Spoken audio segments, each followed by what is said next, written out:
اعوذ باللہ من الشیطان الرجیم بسم اللہ الرحمن الرحیم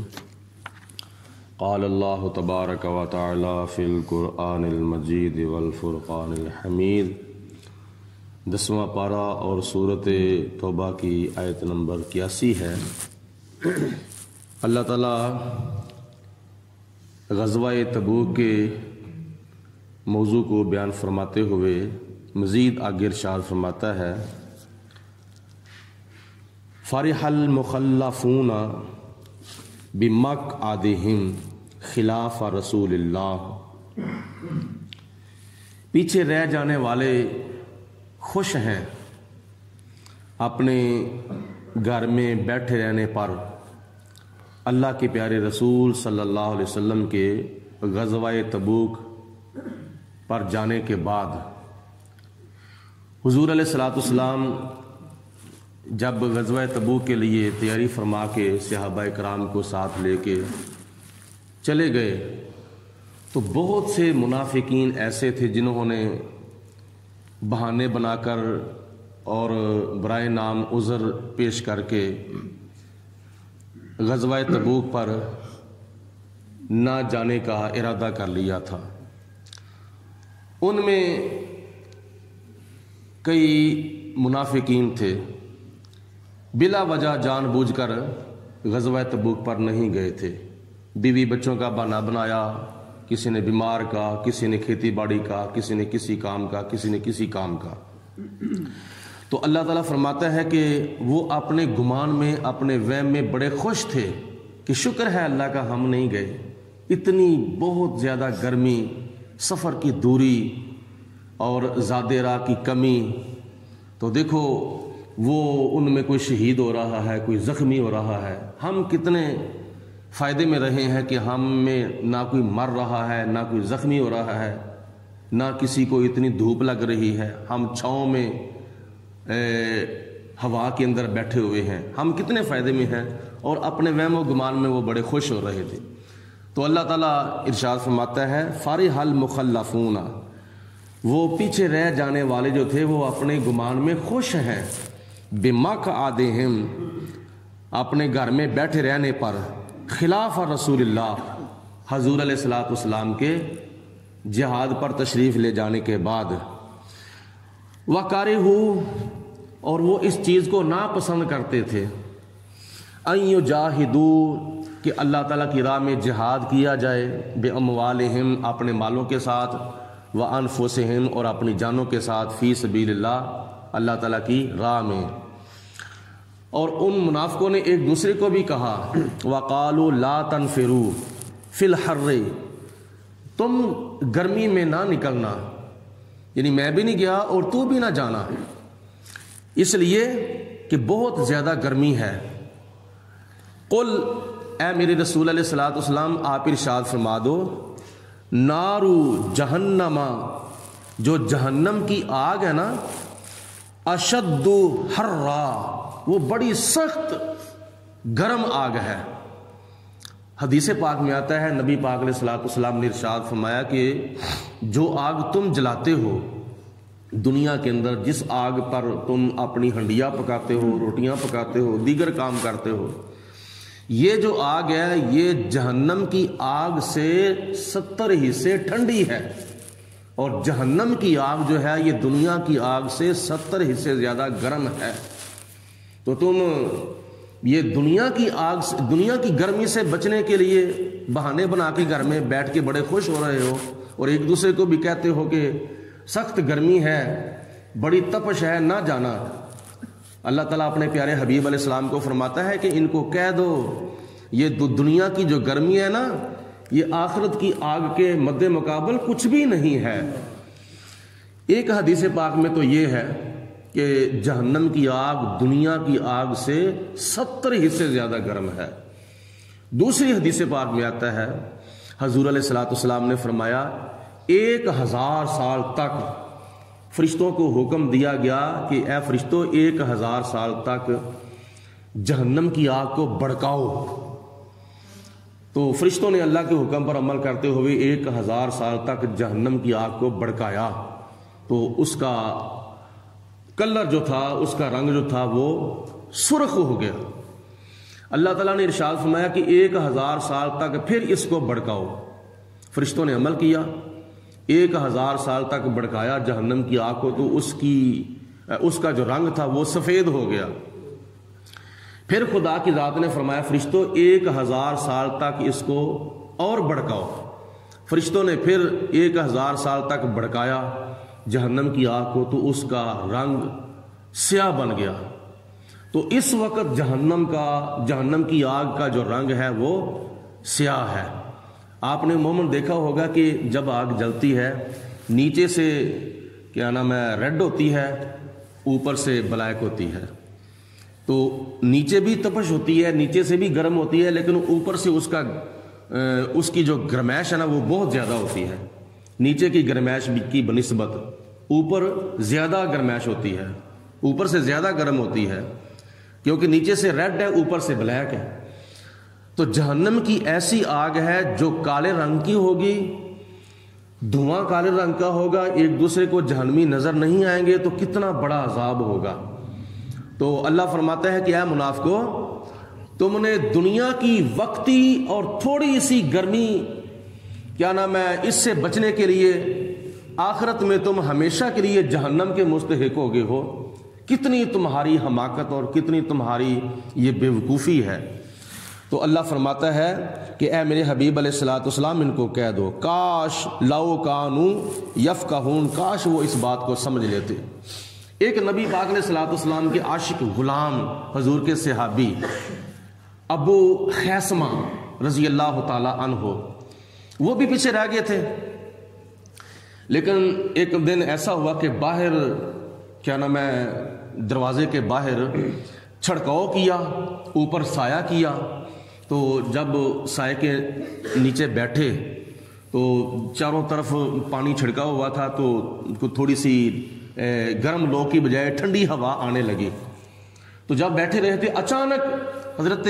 ابو خیثمہ کے دل کے اندر خیال آیا، اور تو یہاں بیٹھا ہوا ہے؟ اللہ کے پیارے رسول علیہ الصلوۃ والسلام تو گرمی کے اندر جہاد کرنے کے لیے گئے ہوئے ہیں، اسلام کی ترویج و اشاعت کی خاطر، کافروں کو مارنے کے لیے، اسلام کو مزید فروغ دینے کے لیے وہ تو گرمی کے اندر گئے ہوئے ہیں، تو یہاں بیٹھا ہوا ہے؟ اچانک اس نے اپنی بیوی کو کہا کہ میں جا رہا ہوں، میرے دل کے اندر خیال آیا کہ میں یہاں بیٹھوں، میرے پیارے آقا جو ہے وہ گرمی کے اندر جہاد کریں، تو مجھے ایسا نہیں کرنا چاہیے تھا۔ فوراً اونٹ لیا، اس کے اوپر سوار ہوئے، گرمی کے اندر چل پڑے۔ چلتے چلتے جب میدان تبوک میں پہنچے تو نبی پاک علیہ الصلوۃ والسلام نے فرمایا دیکھو میرا ایک اور غلام آ گیا ہے، وہ بھی جہاد کے اندر شامل ہو گیا ہے۔ تو یہ عاشق جو ہے وہ نہیں رہ سکتے، تو جو منافق ہوتے ہیں وہ بہانے بناتے ہیں، عاشق نہیں پیچھے رہتے۔ تو اللہ تعالیٰ فرماتا ہے فَلْيَضْحَكُوا قَلِيلًا، ان منافقوں کو چاہیے کہ تھوڑا ہنسیں، وَلْيَبْكُوا كَثِيرًا، ان کو چاہیے کہ زیادہ روئیں، دنیا کے اندر زیادہ روئیں اور کم ہنسیں، کیونکہ دنیا ایک عارضی زندگی ہے، یہاں ہنسنا بھی ایک محدود ہے اور رونا بھی محدود ہے۔ لیکن اب اگر وہ نہ روئے تو قیامت والے دن جب جہنم میں جائیں گے تو ہمیشہ کے لیے روئیں گے، اور ان کا رونا کبھی بند نہیں ہوگا۔ وہ جہنم کے اندر ہمیشہ کے لیے رہیں گے تو ہمیشہ روتے کرلاتے رہیں گے۔ نبی پاک علیہ السلام نے حدیث پاک میں ارشاد فرمایا کہ جو میں دیکھتا ہوں اگر تم دیکھ لو، جو میں سنتا ہوں وہ تم سن لو، جو میں جانتا ہوں اگر تم جان لو تو تم ہنسو کم اور روو زیادہ۔ تو یہ رونا اللہ تعالیٰ کی بارگاہ میں گریہ زاری کرنا، یہ خدا کی بارگاہ میں بہت منظور اور قبولیت کا سبب بنتا ہے۔ حضور علیہ الصلوۃ والسلام نے فرمایا تم سے ہو سکے تو تم اللہ کے خوف میں اللہ کی بارگاہ میں دعا مانگتے یا خدا تعالیٰ سے معافی مانگتے ہوئے روو۔ اگر تمہیں رونا نہ آوے تو دھکے سے روو، پھر بھی نہ رونا آئے تو رونے والا منہ بنا لو، تاکہ اللہ پاک کی ذات بابرکات کی بارگاہ میں تم مجرم کی حیثیت سے، کیونکہ جب بچہ روتا ہے نا تو اس وقت والدین پھر مان جاتا ہے، رو کے بچہ اپنے والدین کو مناتا ہے۔ اگر والدین نہیں نا بچے کا کہنا مانتا تو بچہ رونے لگ جاتا ہے، تو والدین پھر مجبور ہو کے اپنے بچے کی مان لیتا ہے۔ اسی طرح جب بندہ اللہ کی بارگاہ میں روئے گا اللہ کے خوف میں، تو پھر یقیناً اللہ تعالیٰ اپنے بندے کو خالی واپس نہیں موڑے گا۔ جزاء بما کانوا یکسبون، یہ کیا نام ہے، کم رونا اور زیادہ ہنسنا، یہ منافقوں کو کیا نام ہے ایسا کرنا چاہیے کہ کم ہنسیں اور زیادہ روئیں، یہ بدلہ ہے ان کے کیے ہوئے کا۔ فَإِن رَجَعَكَ اللَّهُ إِلَىٰ طَائِفَةٍ مِّنْهُمْ، یہاں پہ واپسی اللہ تعالیٰ کی ذات بابرکات نے نبی پاک علیہ الصلوۃ والسلام کی بیان فرمائی ہے تبوک سے کہ اے میرے حبیب علیہ الصلوۃ والسلام، اگر آپ کو اللہ تعالیٰ لے جائے منافقوں کی ایسے گروہ کے پاس، جب لے جائے تو پھر فَاسْتَأْذَنُوكَ لِلْخُرُوجِ، پھر وہ آپ سے آپ کے ساتھ جہاد پر جانے کے لیے اجازت مانگیں، کیونکہ اب تو پیچھے رہ گئے تھے نا، تبوک پر نہیں گئے تھے، اللہ بھی ناراض ہو گیا تھا، اللہ کے پیارے رسول علیہ السلام بھی ناراض ہو گئے تھے۔ تو اللہ تعالیٰ فرماتا ہے کہ اے میرے حبیب علیہ السلام، میں اگر اب واپس آپ کو لے جاؤں منافقوں کے کسی گروہ کے پاس، پھر کسی اور جہاد پر آپ کا جانا ہو، تو منافق جو ہے وہ آپ سے اجازت طلب کریں کہ ہم بھی جانا چاہتے ہیں، للخروج، ہم بھی جہاد کے لیے جائیں، تو فقل، اے میرے حبیب علیہ الصلوۃ والسلام آپ ان کو ارشاد فرما دیں، لن تخرجوا معی ابدا، اب تم ہرگز نہیں میرے ساتھ کسی جہاد پر جا سکتے، اب تمہیں کوئی اجازت نہیں ہے، ولن تقاتلوا معی عدوا، اور تمہیں ہرگز اس بات کی اجازت نہیں ہے کہ تم میرے ساتھ جا کر جہاد پر کسی کافر کے ساتھ کیا نام ہے قتال کرو، بطور ناراضگی۔ اللہ تعالیٰ نے فرمایا کہ ان کو اب کسی جگہ پہ لے جانے کی اجازت نہیں دینی، اس لیے انکم ردیتم، ان کو کہہ دو انکم ردیتم بالقعود اول مرۃ، اب تمہیں پہلی مرتبہ کہا گیا تھا جہاد پر جانے کے لیے تو تم نے بہانے بنا لیے تھے، تم نے عذر بنا لیے تھے، اب تمہیں کسی جہاد پر جانے کی اجازت نہیں، جب تم نے پہلی مرتبہ نہ کی تھی تو اب تمہیں دوبارہ کبھی بھی اجازت نہیں مل سکتی۔ فَقْعُدُوا مَعَ الْخَالِفِينَ، جاؤ جا کے بیٹھو پیچھے رہنے والوں کے ساتھ، جا کے بیٹھو ان کے ساتھ، تم دنیا کے مزے لو۔ بطور تنبیہ اللہ تعالیٰ کی ذات نے منافقوں کو یہ فرمایا تھا، وَلَا تُصَلِّ عَلَىٰ أَحَدٍ مِّنْهُمْ، اے میرے حبیب علیہ الصلوۃ والسلام اب ایسا کرنا ہے، ان منافقوں میں سے اگر کوئی منافق مر جائے، بظاہر تو وہ کلمہ پڑھتا ہے، بظاہر نماز بھی پڑھتا ہے، بظاہر روزہ بھی رکھتا ہے، بظاہر قرآن بھی پڑھتا ہے، بظاہر تبلیغ بھی کرتا ہے، لیکن اللہ پاک نے فرمایا کہ اے میرے حبیب علیہ السلام، اس سے میں نے کل عرض کیا تھا نا، اس سے پہلے آیت نمبر 80 کے اندر عبداللہ بن ابی کی آپ نے نماز جنازہ پڑھی تھی، تو اتنی دیر تک اللہ پاک نے اپنے پیارے حبیب علیہ السلام کو کسی منافق کے لیے بخشش کی دعا مانگنے سے نہیں روکا تھا۔ اب یہاں اللہ تعالیٰ صراحتاً فرما رہا ہے کہ اے میرے حبیب علیہ السلام، ولا تصلی، نہ نماز پڑھنا، علی احد منہم، ان میں سے کسی ایک منافق پر، مات ابدا، جب کوئی مر جائے، یعنی جب کوئی منافق مر جائے، اب آپ کو حکم ہے کہ ان میں سے کسی مرنے والے منافق پر آپ نے نماز جنازہ نہیں پڑھنی، ولا تقم علی قبرہ، اور نہ ہی اس کی قبر پر جانا ہے، نہ ہی اس کی قبر پر جا کے کھڑے ہونا ہے۔ مطلب یہ ہے کہ اس منافق کی نماز جنازہ بھی نہیں پڑھنی جو مر جائے، اور اس کی قبر پر بھی نہیں جانا، اس کی قبر پر جا کے بھی دعا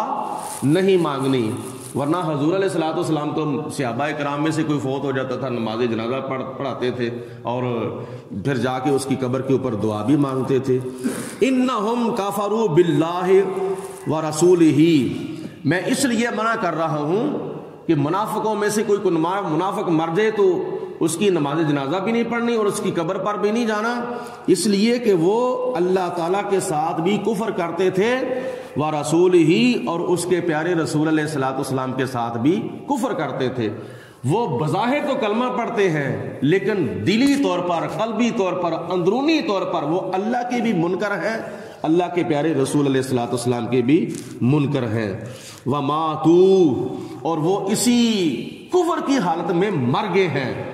تو جو کفر کی حالت میں مر جائے اب اس کی نماز جنازہ پڑھنے کی اجازت نہیں ہے، اس کی قبر پر بھی جانے کی اجازت نہیں ہے۔ وَهُمْ فَاسِقُونَ، اور وہ نافرمان تھے، وہ فاسق تھے۔ اللہ پاک